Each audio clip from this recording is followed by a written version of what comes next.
मित्रों, कांग्रेस पार्टी के खतरनाक इरादों से भरे हुए उनके घोषणा पत्र के संदर्भ में कांग्रेस ने अपनी प्रेस कॉन्फ्रेंस में प्रधानमंत्री जी का जो आभार व्यक्त किया है, हम उसका तहे दिल से एहतराम करते हैं, क्योंकि अब जो कुछ उनके मैनिफेस्टो में लिखा था, उनके अपदस्थ अध्यक्ष को विरासत में मिले हुए उनके स्वर्गीय पिताजी के गुरु Sam Pitroda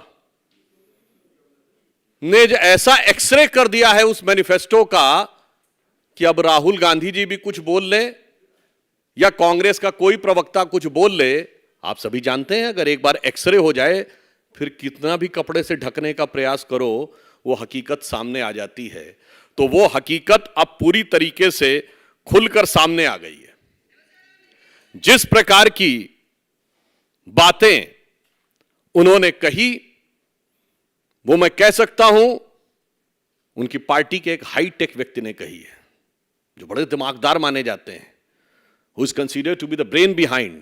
So the brain behind has been categorically elaborated the nefarious design of Congress party. इसमें सिर्फ सिंपल सी बात इतनी नहीं है। हर भारतीय, मैं आपसे बताना चाहता हूं, भारत की अर्थव्यवस्था का दुनिया में सबसे बड़ा आधार क्या है कि हम सेविंग बेस्ड इकोनॉमी है। आज पर्सनल डेट में हमारा डेट टू जीडीपी रेशियो दुनिया में सबसे बेहतर है, 43% ऑफ द जीडीपी है। क्यों? कौन सेविंग्स को प्रेरित करता है? दुनिया के बड़े बड़े थिंक टैंक्स ने कहा है कि भारत में परिवार और जो आपकी जनरेशनल मोटिवेशन है वो सेविंग को प्रेरित करती है। यानी आप अपने बच्चों को, उनके बच्चों के लिए विरासत में क्या धन संपत्ति छोड़ेंगे वो प्रेरित करती है। भारत का मूल मंत्र क्या रहता है? एक पीढ़ी मेहनत करके कमाती है, उसके बाद दूसरी पीढ़ी उससे कुछ बनाती है, तब जाके तीसरी पीढ़ी कुछ सुख पाती है। और यह कांग्रेस उस सुख चैन को छीनना चाहती है।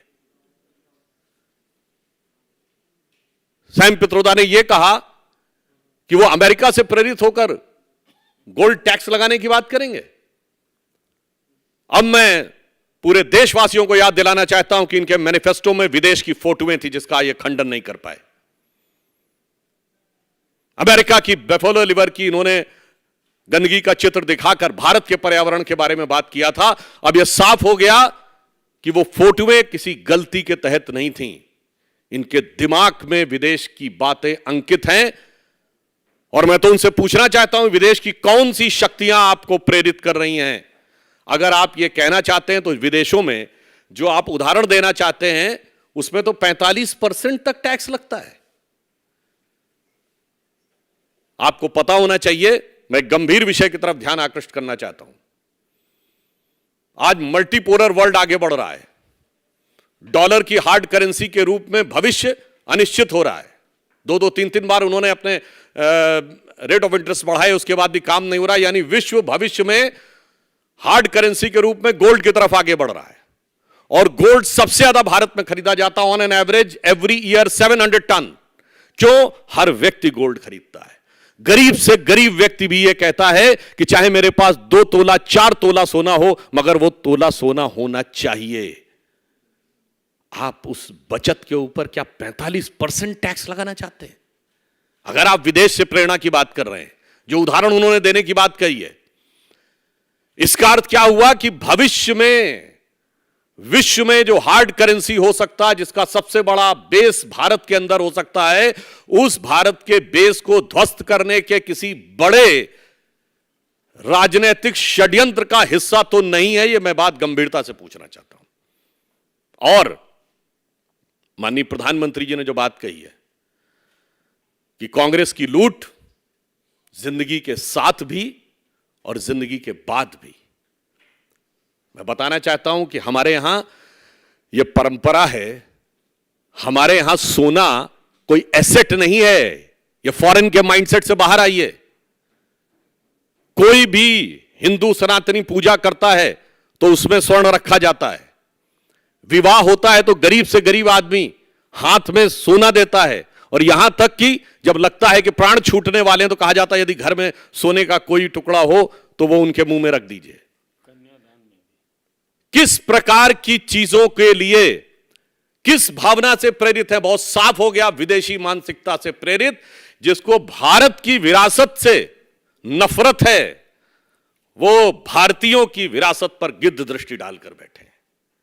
मगर अपनी पार्टी की विरासत परिवार के बाहर नहीं जानी चाहिए। ये वो सारे दल हैं कि मेरी पार्टी तो पीढ़ी दर पीढ़ी ट्रांसफर करेंगे बगैर इनहेरिटेंट टैक्स के, मगर आपसे इनहेरिटेंट टैक्स लेंगे। मैं कांग्रेस से पूछना चाहता हूं, एक तरफ माननीय प्रधानमंत्री जी जन धन योजना के द्वारा 54 करोड़ गरीबों के खाते में धन पहुंचाया उन्होंने, और उन खातों में 2 लाख करोड़ रुपए से अधिक रुपया है, और आप जन जन का धन खींच लेना चाहते हैं। अगर 4 करोड़ निर्धनों को आवास मिले हैं, और हमने अपने मैनिफेस्टो में यह कहा है कि अब उसे बढ़ाकर 7 करोड़ करेंगे, मैं देशवासियों से पूछना चाहता हूं, जिस भी शहर में ये मकान है कुछ सालों में वो भी कुछ लाख रुपए के हो जाएंगे, और जब वो अपने बेटे बेटियों को देना चाहेंगे तो उनसे टैक्स लिया जाएगा, क्योंकि तब आप कहेंगे तो कई लाख के हो गए। इसलिए हम बिल्कुल साफ कह सकते हैं कि देश की विरासत पर, जब सांस्कृतिक गौरव विरासत की बात आती है तो उस पर इनकी कुदृष्टि होती है, और देश के जन जन की विरासत पर इनकी गिद्ध दृष्टि है। और अब इसमें कुछ बचाव की कोई गुंजाइश नहीं रह गई है। अब इस पे ये कितनी भी सफाई दे लें, जिसे कहते हैं कि बिगड़ी बात बने नहीं, लाख करो किनकोए, रहीमन बिगड़े दूध को मथे न माखन होए। और अब एक बात साफ हो गई, कांग्रेस की गारंटी क्या है। मैं याद दिलाना चाहता हूं, जब कांग्रेस सत्ता में थी, ये सत्ता में आने के साथ ही क्या काम करते हैं। 2004 में आने के बाद पहला काम क्या किया था, आप जाके चेक करिएगा। पहली कैबिनेट में पहला काम पोटा को रिपील करने का किया था, और उसके बाद देश में जो असुरक्षा का माहौल उत्पन्न हुआ था कि चंडीगढ़ से लेकर चेन्नई तक, गुवाहाटी से लेकर सूरत तक, और पटना से लेकर गया तक, हैदराबाद से लेकर लखनऊ तक, और नागपुर से लेकर जयपुर तक धमाके होते थे। चलती ट्रेन, चलती बस में धमाके होते थे। पार्कों और रेलवे स्टेशन पे लिखा रहता था कि छूना नहीं, धमाके हो सकते हैं, यानी जान खतरे में पड़ने की गारंटी है। और अब जान के साथ आपकी जान और माल दोनों खतरे में पड़ने की गारंटी, यह गारंटी कांग्रेस ने अपने चुनाव घोषणा पत्र से साफ कर दी। मैं पुनः कहना चाहता हूं, कांग्रेस के घोषणा पत्र का जो एक्सरे उनके हाईटेक गुरु ने स्पष्ट कर दिया है, राहुल गांधी के उस एक्सरे का मीनिंग भी साफ कर दिया है, उससे भारतीयों के जान और माल दोनों को खतरे में पड़ने की गारंटी एकदम साफ हो गई है। और मैं ये भी कहना चाहता हूं, एक गंभीर विषय, दुनिया के बड़े बड़े थिंक टैंक्स ने कहा है कि भारत में जो मोटिवेशन है वो परिवार है। अगर कोई व्यक्ति अपने बच्चों को थोड़ी बहुत भी संपत्ति नहीं दे पाएगा तो परिवार को तोड़ने की प्रक्रिया और बड़ी हो जाएगी, बुजुर्गों के सम्मान पर आहत होगा, और जो बच्चे हैं उनके लिए जो उनका हक है वो मारा जाएगा। सिर्फ भारत ही में आपने देखा होगा कि कोई बुजुर्ग दादा या दादी अपने पोते या पोती, नाते या नातिन के लिए एफडी करता दिखाई पड़ता है, आम का पेड़ लगाता दिखाई पड़ता, उसे पता उसकी जिंदगी में उसे कुछ नहीं मिलना है। पर यूएस में नहीं होता ऐसा। मैं मिस्टर सैम पित्रोदा को बताना चाहता हूं, और कांग्रेस के ये जो इंटरनेशनल थिंकिंग वाले लोग हैं, जाके चेक कर लीजिए। अमेरिका में 50 साल पहले 3.3% पर फैमिली था, जो 2.5 पे आ गया, जिसकी वजह से 32 मिलियन हाउसेस बनाने पड़े। $8 ट्रिलियन का उनकी इकोनॉमी के ऊपर वो आया। हमारा 5.3 था, 4.9 पे आया है। अगर हमारा एक कम हो गया, हम अमेरिका जितने पे आ गए, तो 32 हमारे 16 करोड़ मकान बनाने पड़ेंगे। क्या बात करते हैं, ये कौन से षड्यंत्र हैं भारत को उस खतरे में डालने के लिए। माननीय प्रधानमंत्री जी ने जिन खतरों की ओर आगाह किया है वो सामान्य बात नहीं है। और बाद में मैं ये पूछना चाहता हूं, आप देंगे किसको? मैं देश के प्रबुद्ध लोगों से प्रश्न पूछना चाहता हूं, भारत का जो भी नागरिक है कई पीढ़ियों से रह रहा, उसका कुछ तो है इस देश में, अकाउंट है, उसका घर द्वार है, उसका कोई तो ठीहा है। अगर वो भूमिहीन भी है तो उसके पास कुछ ना कुछ तो है। ये वो लोग हैं जो कहते हैं हम तो अपना कोई रिकॉर्ड नहीं दे सकते, उन्हीं के पास विरासत का कुछ भी नहीं है। तो आप in the name of equitable distribution of wealth किसको बांटेंगे? गंभीरता के साथ कह रहा हूं, विचार करके बताइए।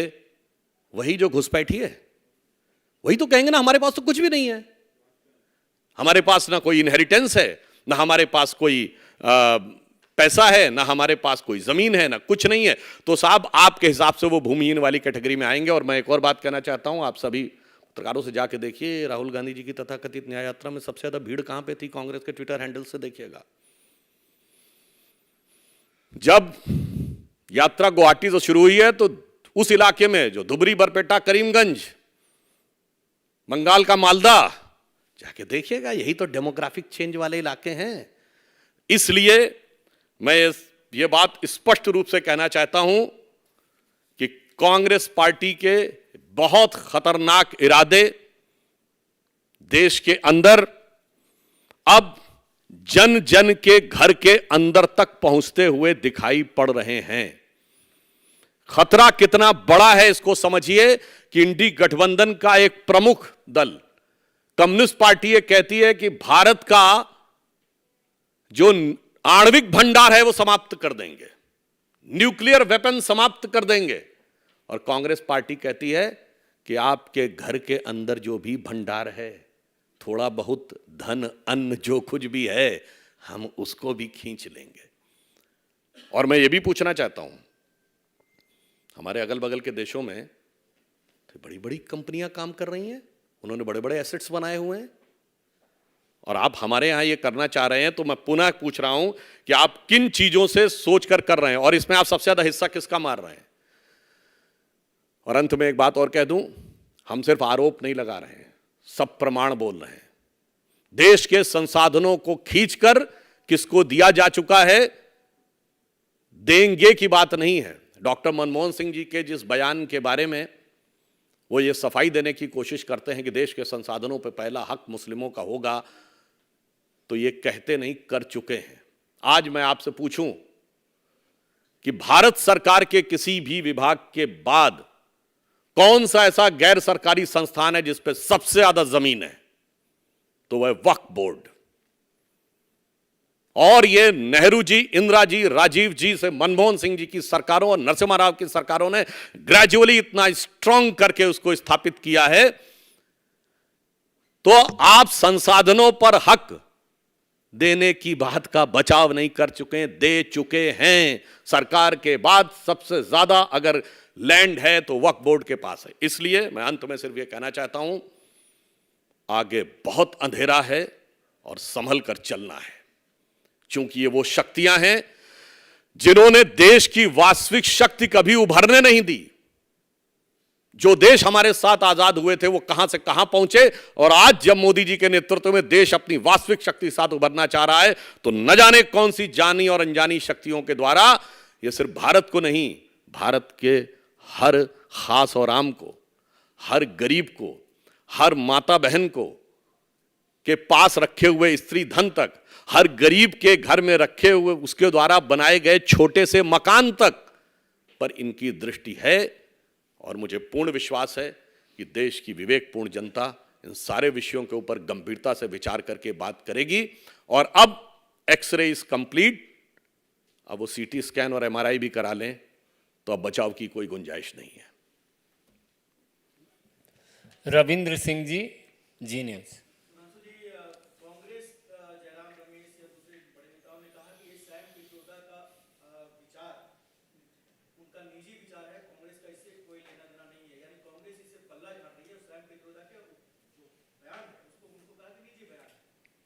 देखिए, वैसे कांग्रेस में बड़ी मजेदार बात यह है, मतलब वो निजी और क्या है, ये तो मतलब हर चीज के बारे में अलग है। पर मैं जयराम रमेश जी से कहना चाहता हूं, everything the any influence is drawn with reference to context.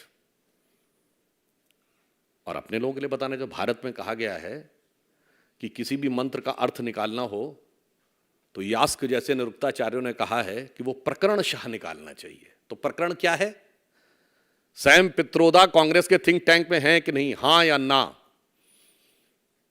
वो राजीव गांधी जी के जमाने से कांग्रेस के पॉलिसी मेकर हैं नहीं, कि हां या ना? और उन्होंने एक्सरे की इक्विटेबल डिस्ट्रीब्यूशन, ये सर्वे, संपत्ति का सर्वे राहुल गांधी ने कहा है कि नहीं, हां या ना? और उस सर्वे का अगला चरण क्या होगा वो बोल रहे हैं सैम पित्रोदा। और उसकी प्रेरणा कहां से है वो भी उन्होंने एक्सेप्ट कर लिया है, और प्रेस कॉन्फ्रेंस में इसको निगेट भी नहीं किया है कांग्रेस ने। इसीलिए मैंने कहा ना, फिर दोबारा कह देता हूं कांग्रेस वालों से, बिगड़ी बात बने नहीं, लाख करो किन कोय, रहीमन बिगड़े दूध को मथे न माखन हो, फटे हुए दूध से मक्खन नहीं निकल सकता। अब जो होना था, आपकी कहते कहते दिल की आरजू लबों पे आ ही गई है। संतोष पाठक आइए। बस वक्त से पहले आ गई है, यह देश का भाग्य है।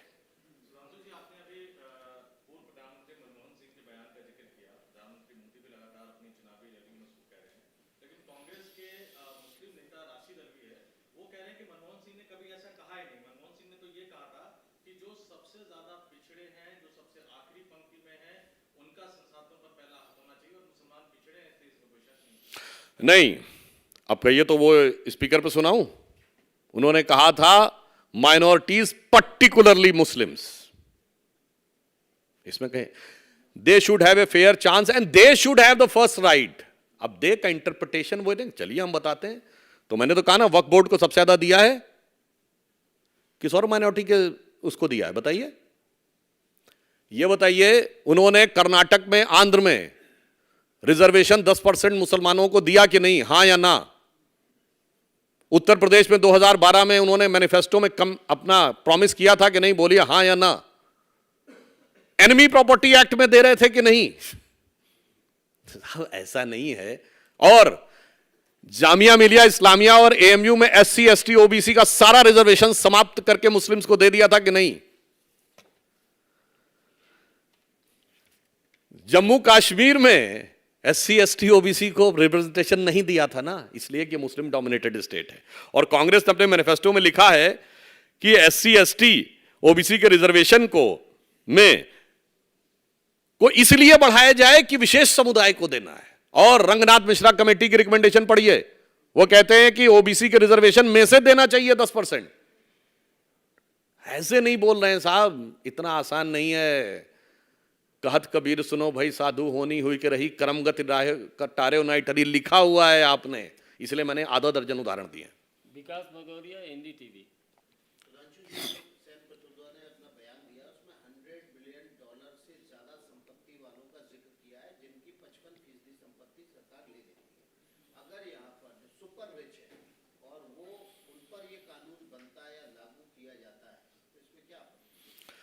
सबसे ज्यादा सुपर रिच नेता किन पार्टियों में है? भैया, आपकी संपत्ति की विरासत होती तो आप छाती पीटने लगते हो, और किसी ने अगर 2-4 लाख रुपए, 10-20 लाख रुपए का मकान बना लिया तो उसके ऊपर ये कहते हैं। और अब तो जो कुछ बातें निकल के सामने आ रही हैं, किस बात पे भरोसा किया जाए?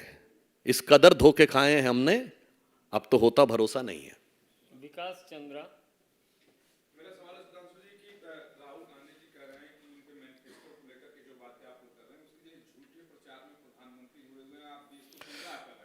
तो एक बात और भी मैं कहना चाहता हूं, ये कांग्रेस के नेता ये बता सकते हैं जिन जिन ट्रस्टों में चेयरमैन हैं, उनकी ट्रस्टों की संपत्तियां कितनी कितनी हैं। इसीलिए मैं कह रहा हूं, अपनी विरासत और अपनी पार्टी की विरासत तो टोटल रहेंगे, और हम लोगों से प्रश्न पूछेंगे। हाँ जी, आप। प्रज्ञा। नहीं, आप क्या, आप प्रश्न।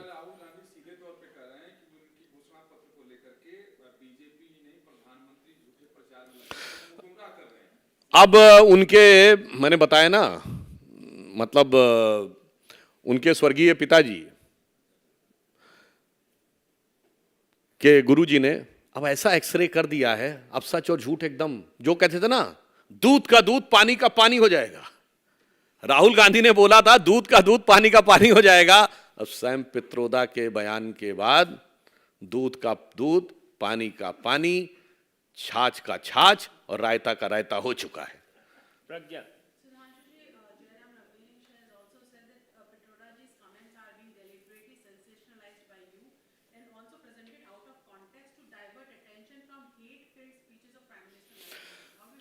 Actually, their hate towards the Indian common man, its earning, and जो उसने मेहनत से कमाया है, उसके प्रति जो हेट है वो अब साफ हो गई है। अब वो कितना भी करने का प्रयास करें, वो अब बात में कोई बचाव की गुंजाइश नहीं है। विनीत टीवी। उदित राज हैं, उन्होंने सैम पित्रोदा के बयान का समर्थन किया है और कहा है कि जो विरासत में टैक्स जो है वो लगना चाहिए। कैसे देखते हैं? तो वो तो प्रत्याशी हैं भाई और प्रवक्ता भी हैं, तो मार ली अपने पैर पे कुल्हाड़ी, हिट विकेट, डन। तो अब पूछिए जयराम रमेश जी से, कौन सही बोल रहा है? भाई यही तो कांग्रेस में समस्या है कि कौन किससे मिला है कुछ पता ही नहीं। हिमांशु रिपब्लिक वाला।